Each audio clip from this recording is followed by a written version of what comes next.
Bonsoir à tous. À la une de ce journal, le SDF tire à boulet rouge le processus électoral et la situation politique du Cameroun. Le comité exécutif national du SDF s'insurge contre ce qu'il qualifie de mascarade électorale organisée en février et décembre 2020 sur le théâtre de la crise anglophone. Et au regard de l'enlisement de la situation sécuritaire, ce parti politique de l'opposition demande au président Paul Biya et son gouvernement de mettre un terme à la guerre et d'arrêter la saignée dans le nord-ouest et le sud-ouest. Vous verrez dans ce journal comment cet appel de l'opposition est repris en chœur dans une déclaration choc des parlementaires européens et quelle est la réaction du parti au pouvoir face à cette nouvelle pression internationale sur les autorités camerounaises. Élément de réponse dans le chapitre politique du 20h. Et dans l'escale internationale, c'est une nouvelle opportunité pour aller vers une décrispation du climat politique à travers un dialogue entre le pouvoir et l'opposition ivoirienne. C'est sous ce signe de réconciliation nationale que s'annoncent les premiers temps forts du mandat présidentiel d'Alassane Dramane Ouattara. Vous suivrez dans ce journal son investiture et son discours à cette occasion.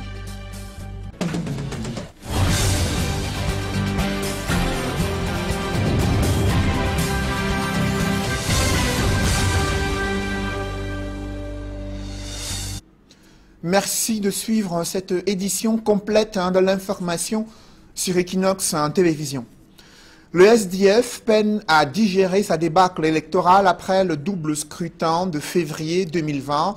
Ce parti de l'opposition s'insurge contre les élections municipales, législatives et même régionales qui ont été organisées dans le but de détruire le SDF à travers une stratégie de mascarade électorale et de collusion observée entre le parti au pouvoir et certaines administrations.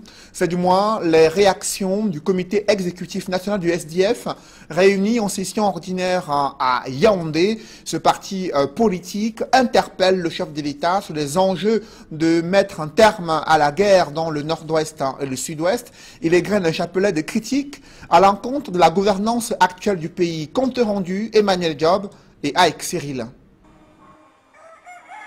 C'est l'heure des retrouvailles au Social Democratic Front. Après plusieurs mois d'absence pour cause de voyage à l'étranger, revoici Ni John Frundi au milieu des siens, à la faveur d'une session du NEC, le National Executive Committee, convoqué à Yaoundé. À cause des mesures barrières, nous n'avons pas pu nous réunir pendant une certaine période. Et en plus, nous avions l'absence du chairman. Et donc, il fallait qu'on réaligne les troupes, si je peux me permettre d'utiliser ce terme, qu'on s'accorde sur certaines différences et qu'on regarde tous dans la même direction. Donc cette réunion aujourd'hui était principalement une rentrée politique pour le SDF. Pour cette rentrée politique donc, le NEC procède à l'évaluation des élections couplées municipales et législatives de février 2020 auxquelles le SDF a pris part. Il en ressort que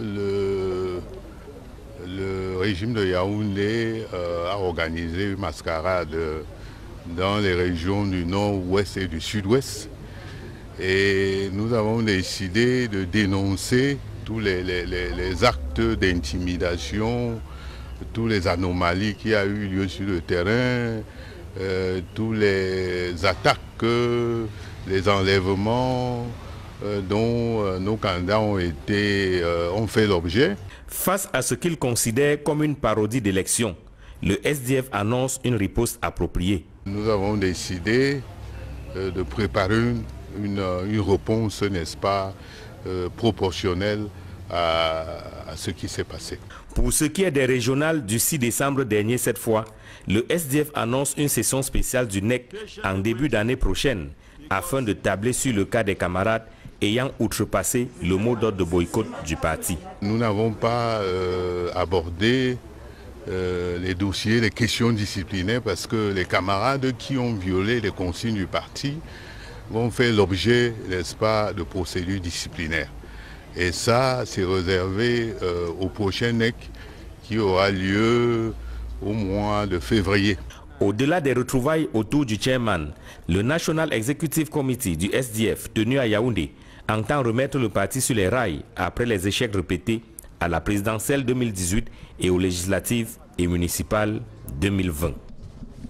Et puis parvenir, des commissions ont été mises en place, commission réconciliation, qui a pour but de réfléchir sur les points de discorde entre les cadres et militants du SDF afin de parvenir à une meilleure ambiance au sein de cette formation politique. Et la commission action, placée sous la présidence de l'honorable Jean-Michel Mithieu, qui doit réfléchir sur les actions pouvant être menées, pouvant être mises en œuvre sur le terrain, et d'autres commissions dont les membres n'ont pas été dévoilés, qui présenteront leurs conclusions au prochain ANEC prévu en début 2021. Et toujours dans la même veine, le roi des Bamendjou est en colère contre la malgouvernance, la corruption, l'injustice et la répression de l'opposition. Sa Majesté Sokojou Jean Ramo pointe du doigt des manœuvres politiciennes pour maintenir les Camerounais dans la pauvreté et s'éterniser à la tête d'un pays meurtri par la guerre et la misère. Le point central de cette nouvelle tribune, c'est dans ce reportage signé Gladys Sidé. Je pense que nous avons tous le devoir de redresser ce pays, mais cela ne se fera pas dans le mensonge, la tricherie, ni encore les intimidations. Il croit savoir que les chefs traditionnels qui ont pris part aux élections régionales sont tombés dans un piège tendu par le régime en place qui a désormais la main mise sur les chefferies traditionnelles. Il s'interroge en ces termes. Tu laisses le trône de tes ancêtres pour aller chercher quoi? Sur la chaise du député, du maire, du sénateur, du conseiller régional. Il estime que dans ce pays, la voix des sénateurs et des députés ne compte pas. Le pouvoir étant centralisé sur la seule personne du chef de l'État, ce n'est donc pas la voix des conseillers régionaux qui va compter dans la sphère des prises de décision. La malgouvernance, le vol, l'injustice, la tricherie, la corruption, voilà, selon Sa Majesté Sokojou Jean Ramo, les mots auxquels il faut s'attaquer en priorité au Cameroun, le reste n'étant que pure distraction. Il salue la décision de lever le blocus à l'entrée du domicile du professeur Maurice Kamto, le leader du MRC. Mais il estime qu'on n'avait pas besoin de tout ce théâtre. Il est temps de décrisper les tensions selon lui en arrêtant de jeter en prison tous ceux qui osent critiquer le régime de Yaoundé. Que ceux qui ont pris les armes contre le pays acceptent qu'ils se sont trompés, présentent leurs excuses à la nation et reviennent à la maison dire leur part de choses qui les énervent, écrit le roi des Bamendjou. Car le pays a besoin de tous ses enfants. Alors que l'on s'apprête à entrer dans l'année 2021, le monarque invite tous les Camerounais à mettre de côté la méchanceté, les mauvaises mentalités, afin de ne penser qu'au bien du Cameroun et non à ses intérêts personnels.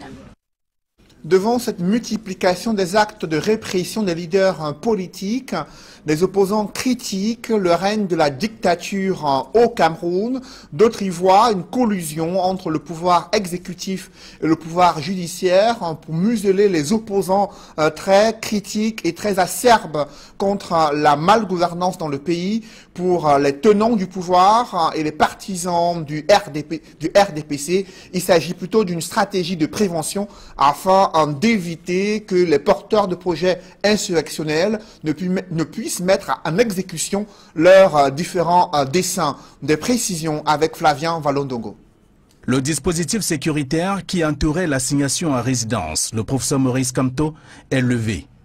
Pour certains militants, le pouvoir de Yaoundé corrige mal ses erreurs. Le régime du président Paul Biya a encore une fois de plus montré un visage hideux, horrible, du niveau de dictature dans laquelle est plongé notre pays.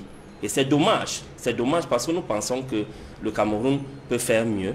Après 78 jours de privation de liberté, au MRC et alliés, l'on n'est pas prêt à lâcher prise. Nous n'allons pas nous arrêter en si bon chemin. Moi, j'étais à la prison de Newbel la dernière fois.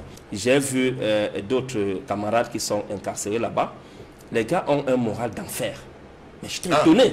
Nous sommes prêts. Et comme le professeur Kamto, le président élu, l'a dit, la lutte ne fait que commencer. Par contre, au Rassemblement démocratique du peuple camerounais, la levée du cordon de sécurité qui empêchait les mouvements du leader du mouvement pour la renaissance du Cameroun sonne comme un dernier avertissement. Quand vous maîtrisez le pouvoir, comme c'est le cas du gouvernement et du président Paul Biya, vous anticipez. Il y a donc eu une anticipation stratégique face à un perturbateur et ses amis. Eh bien, une fois de plus, M. Kamto, on vient encore de lui donner une chance pour qu'il s'agisse. Mais je vais vous dire que s'il recommence, je vous assure, cette fois, il va se retrouver en prison. Le Social-Démocratique Front, pour sa part, redoute le non-respect des textes de loi qui régissent les libertés au Cameroun. Les juridictions du pays sont mal exploitées, ajoute-t-il. Vous avez réussi l'exploit de supprimer dans l'arsenal juridique camerounais la liberté de manifestation, la liberté d'opinion. Le simple fait d'exprimer une opinion, on risque la peine de mort. Comment vous pouvez justifier? Je vais justifier que des gens qui ont simplement manifesté pacifiquement dans la rue soient traduits devant un tribunal militaire? Si le combat du mouvement pour la renaissance du Cameroun est allié et de décrier la malgouvernance en général, il est à noter que le parti demande la libération de ses militants incarcérés dans différentes prisons du pays. Des parlementaires européens ne sont pas indifférents à la situation sociopolitique et sécuritaire du Cameroun, après avoir rappelé au gouvernement camerounais l'engagement de la Constitution du 18 janvier 1996 en faveur des droits de l'homme et l'attachement aux principes démocratiques. 35 parlementaires européens appellent les autorités camerounaises à libérer tous les prisonniers politiques et engager un large dialogue national sur les réformes politiques et sociales qui permettront de faire des droits de l'homme du peuple camerounais une réalité et de rétablir sa liberté. Dans le même temps, ils appellent tous les responsables politiques à œuvrer pour une solution pacifique au conflit qui secoue les régions anglophones du Cameroun. Selon ces députés européens, toutes les parties au conflit doivent garder leurs armes au silence et ouvrir la voie aux négociations. C'est une déclaration qui a été rendue publique lors de la commémoration de la Journée internationale des droits de l'homme. Et dans ce chapitre politique, Célestin N'Djamène annonce sa démission du mouvement pour la renaissance du Cameroun. Il était face à la presse à Douala et a laissé entendre qu'il est prêt à travailler avec le gouvernement après avoir tensé ce même gouvernement durant de nombreuses années. Il a fait savoir qu'il n'a pas de problème avec l'idéologie politique du mouvement pour la renaissance du Cameroun.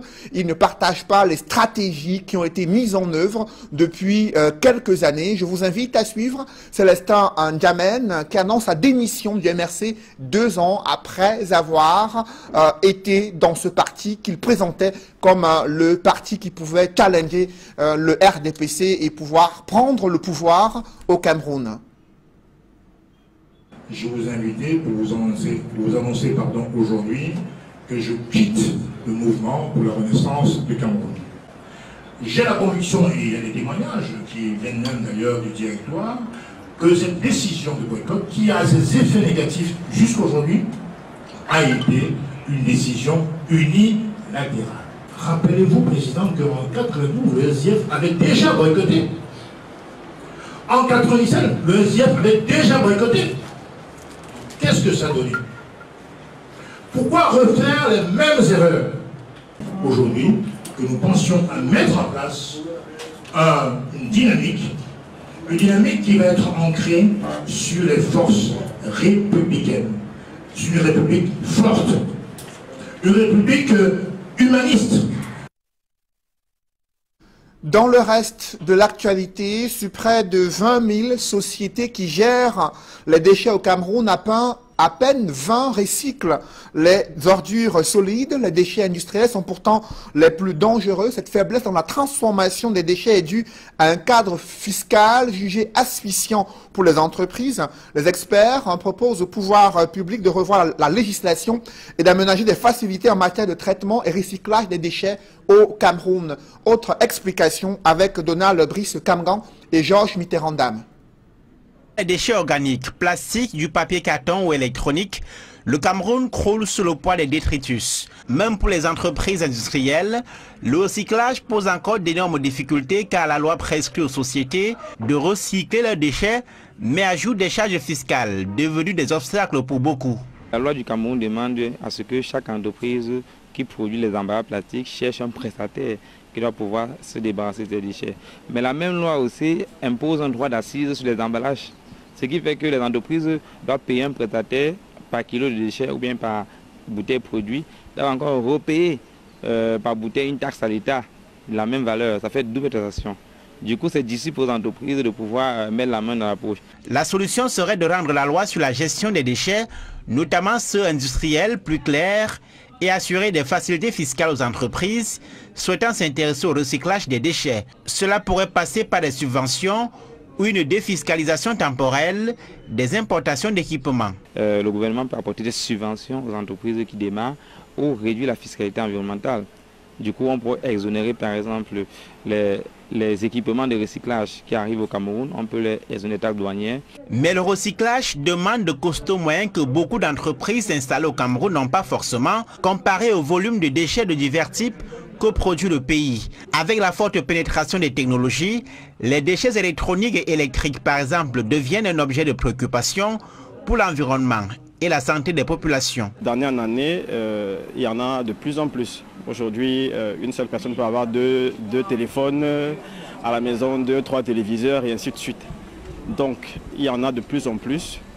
Et nous, en tant qu'acteurs dans le secteur du traitement des déchets électroniques, ça reste intéressant parce que plus il y aura des équipements électriques qui sont utilisés, plus on aura du boulot, parce que notre travail, c'est de récupérer ces équipements qui arrivent en fin de vie pour un traitement écologique. La solution à la question des moyens, c'est que les entreprises opérant dans le recyclage des déchets de divers types associent leurs efforts afin de disposer de ressources nécessaires et négocient avec les pouvoirs publics sur les questions de garantie par exemple. C'est l'une des idées derrière ces journées portes ouvertes sur le recyclage des déchets en cours au GICAM. Présent à cette rencontre, experts, collectivités territoriales décentralisées, responsables d'administration. Objectif, aider le Cameroun à recycler une bonne partie de ces 6 millions de tonnes de déchets produits par an, en créant des emplois et en luttant contre la pollution de l'environnement.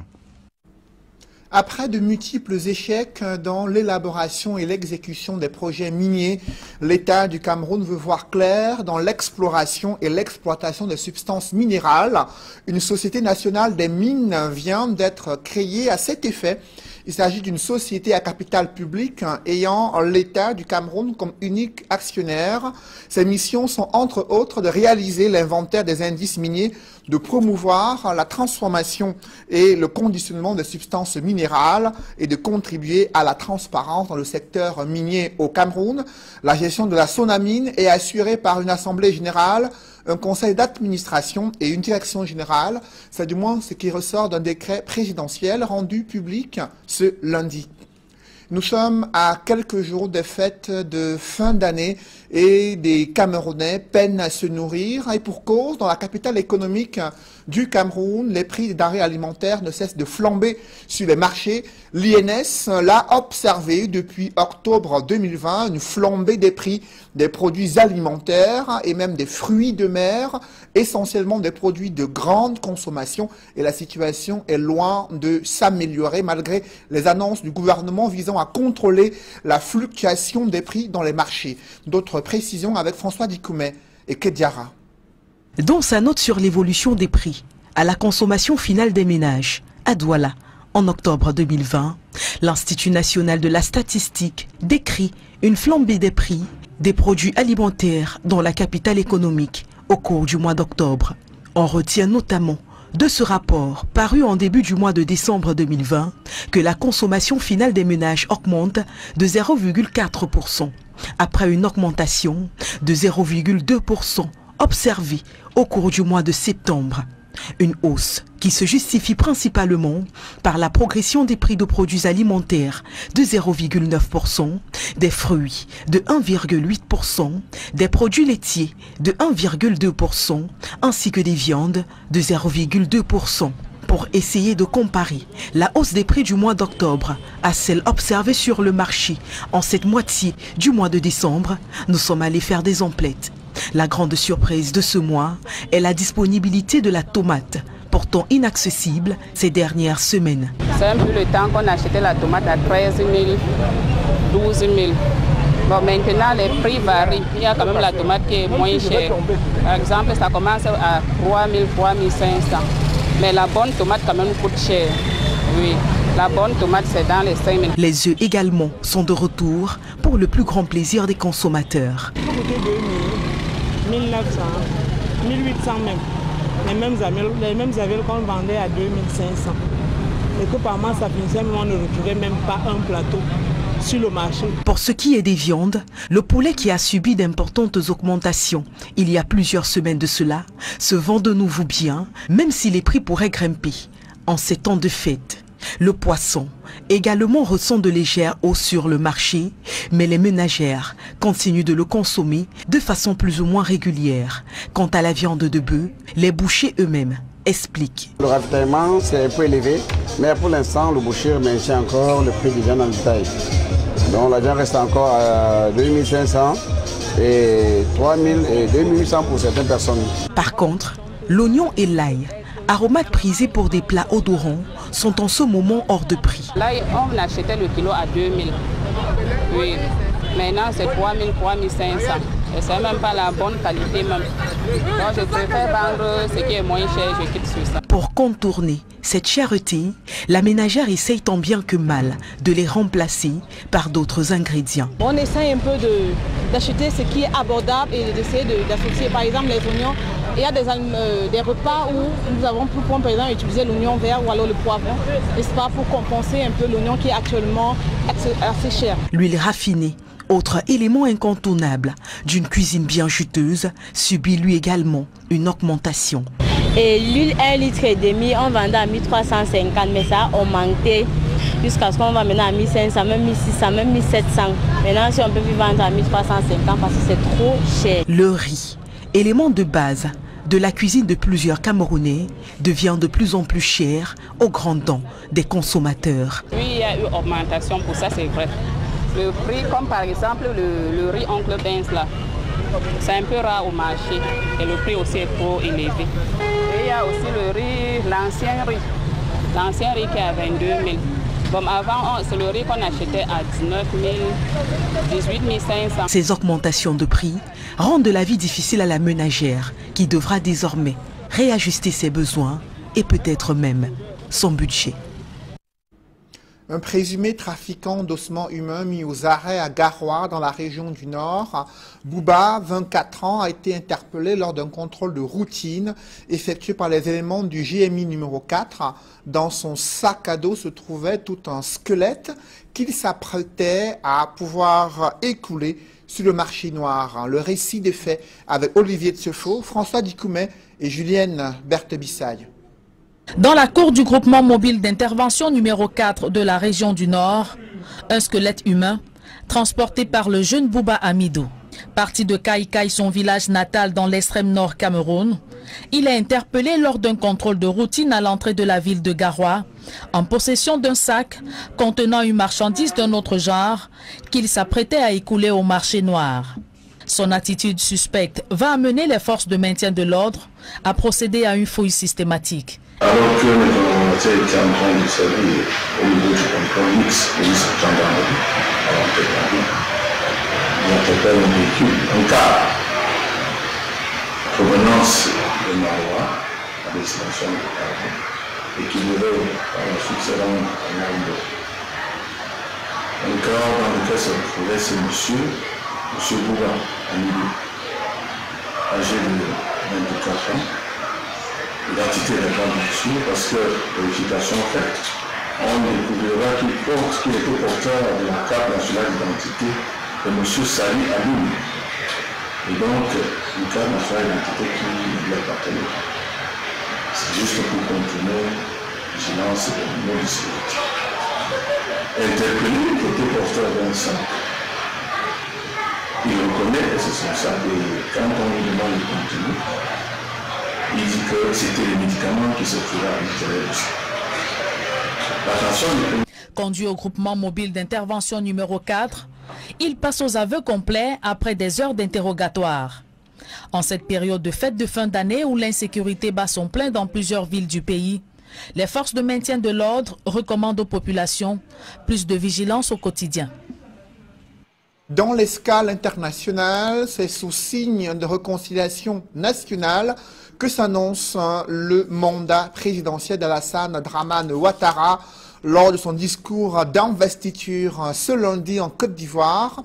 Il a tenu à appeler les opposants ivoiriens à un nouveau dialogue en vue d'apaiser et de décrisper le climat politique. Il s'est exprimé sur la situation de l'un de ses prédécesseurs, Laurent Gbagbo, qui manifeste depuis plusieurs mois son envie de rentrer en Côte d'Ivoire. Il a également évoqué les décisions de justice qui pourraient être prises à l'encontre des fauteurs de troubles durant la dernière élection présidentielle. On fait le point avec Nadine Yambou. Animé aujourd'hui d'un sentiment de fierté et de reconnaissance pour la confiance qui m'a été renouvelée. Réélu en octobre dernier, le président Alassane Ouattara prête serment pour un troisième mandat à la tête du pays devant de nombreux partisans, personnalités politiques, diplomatiques, autorités religieuses et une dizaine de chefs d'État et de gouvernement de la sous-région Afrique de l'Ouest. À leur côté, le patron de la diplomatie française, Jean-Yves Le Drian, représentant personnel du président Emmanuel Macron, Nicolas Sarkozy, ex-chef d'État français. Dans son discours, le président ivoirien a clairement appelé l'opposition à respecter le verdict des urnes, le proclamant vainqueur de ce scrutin présidentiel. Les Ivoiriens, dans leur grande majorité, ont fait le choix de la démocratie, le choix de la paix, le choix de la stabilité. Ils ont fait ce choix en dépit de toutes les entraves à l'expression de leur liberté. Ils ont démontré que les urnes doivent rester l'ultime recours pour décider de l'avenir de notre nation. Condamnant les récentes violences enregistrées durant la période électorale en Côte d'Ivoire, le président Alassane Ouattara promet des sanctions à tous les fauteurs de troubles. Je condamne avec la plus grande fermeté ces actes de violence qui ont entraîné des pertes en vie humaine et des destructions de biens publics et privés. Ces actes graves, je le dis, ne doivent pas rester impunis. Il faut mettre fin à l'impunité dans notre pays, car c'est une exigence pour le respect des droits humains. Nul n'est au-dessus de la loi. Je veux que cela soit clair. Dans une posture de rassembleur, Alassane Ouattara place son mandat sous le signe du renforcement de la cohésion sociale. Le président ivoirien se réjouit des avancées effectuées dans le processus de décrispation du climat socio-politique dans le pays, avec notamment la délivrance des passeports de l'ex-président ivoirien Laurent Gbagbo. Les progrès réalisés en matière de réconciliation sont appréciés par nos compatriotes, notamment la loi d'amnistie d'août 2018 qui a permis la libération de 800 prisonniers de la crise post-électorale ou encore la récente délivrance d'un passeport ordinaire et d'un passeport diplomatique à mon prédécesseur.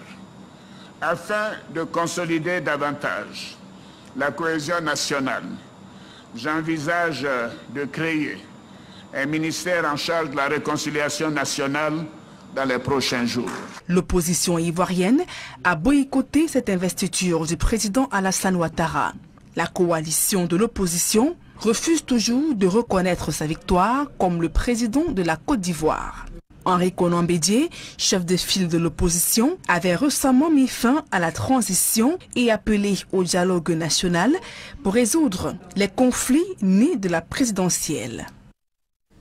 Un public reportage dans ce journal, la Fondation Orange Cameroun, sensible à la promotion des nouvelles technologies de l'information et de la communication en ces temps de Covid-19. La Fondation Orange Cameroun et UNESCO ont signé un contrat de partenariat en vue de promouvoir l'éducation en ligne et l'usage des TIC en temps de crise sanitaire. La signature a eu lieu à Yaoundé. Des précisions sur les articulations de ce partenariat entre la Fondation Orange Cameroun et UNESCO et bien sûr les objectifs pour les jeunes Camerounais. Reportage. Les conséquences du Covid-19 obligent, la Fondation Orange Cameroun et l'UNESCO se mettent ensemble dans un partenariat pour améliorer la qualité de l'éducation numérique et à distance au Cameroun. La cérémonie relative s'est déroulée dans l'enceinte du nouveau siège de l'UNESCO à Yaoundé. La Fondation Orange Cameroun et l'UNESCO expliquent l'ambition qu'ils poursuivent en joignant leurs efforts sur cette problématique de l'éducation. Le partenariat aujourd'hui avec l'UNESCO est de fixer un cadre et de partager des contenus, de partager une approche, de partager une stratégie pour mettre en place tout ce que nous faisions depuis des années avec un parrain comme l'UNESCO. Notre partenariat va aller au-delà de ce simple aspect en offrant des contenus partout dans le pays. La couverture des opérateurs télécoms devenant de plus en plus large sur le pays, aujourd'hui, il y a très peu de villages qui sont en dehors de la couverture. La coopération qui va naître aujourd'hui, qui va commencer aujourd'hui entre les deux institutions, notamment sur l'accès à l'éducation numérique, l'accès à l'éducation à distance pour les élèves, pour les enseignants, la formation des enseignants et le contenu et la production d'un contenu pédagogique numérique que l'UNESCO et la Fondation Orange vont travailler ensemble pour produire en collaboration avec le ministère de l'Éducation de base et le ministère de l'Enseignement secondaire. Mais au-delà du soutien au secteur éducatif, les deux partenaires vont aussi se mettre aux côtés des artistes particulièrement touchés par cette pandémie. L'accord de partenariat aussi porte sur un soutien aux artistes, aux professionnels du secteur de la culture, pour l'accès au numérique aussi, pour la formation. On va essayer de les accompagner pour assurer leur résilience financière malgré toutes les difficultés de la pandémie, de la Covid-19, de la fermeture des salles d'art, des salles de culture, des restaurants et tous les lieux où la musique se jouait par exemple. Côté implémentation technique de ce partenariat, Orange Cameroun dit disposer d'atouts pour apporter une contribution majeure sur l'amélioration de la qualité de l'éducation numérique et à distance au Cameroun. Non seulement il y aura la couverture des moyens de télécommunication, mais il y aura aussi la couverture numérique des contenus. Nous nous sommes rendus compte pendant la période Covid qu'il y avait un seul mot qui revenait, c'était digitalisation, digitalisation, digitalisation. Une entreprise comme Orange et une fondation comme la Fondation Orange Cameroun ne peuvent pas être absents de cette digitalisation. Donc, nous apportons des contenus, nous apportons des méthodes, nous apportons des outils qui vont permettre à chacun de se développer au niveau le plus loin. Grâce donc à la Fondation Orange Cameroun et avec le concours de l'UNESCO, les élèves et collégiens camerounais braveront mieux les effets du Covid-19. Orange. Mesdames, Messieurs, c'est la fin de ce journal. Merci de l'avoir suivi. Juste après cette édition de 20h, retrouvez Serge Alain Autou et ses invités pour le débrief du journal sur le plateau d'Equinox Soir. Serge Alain. Le Social Democratic Front digère mal sa débâcle lors des élections de février dernier. Le SDF accuse.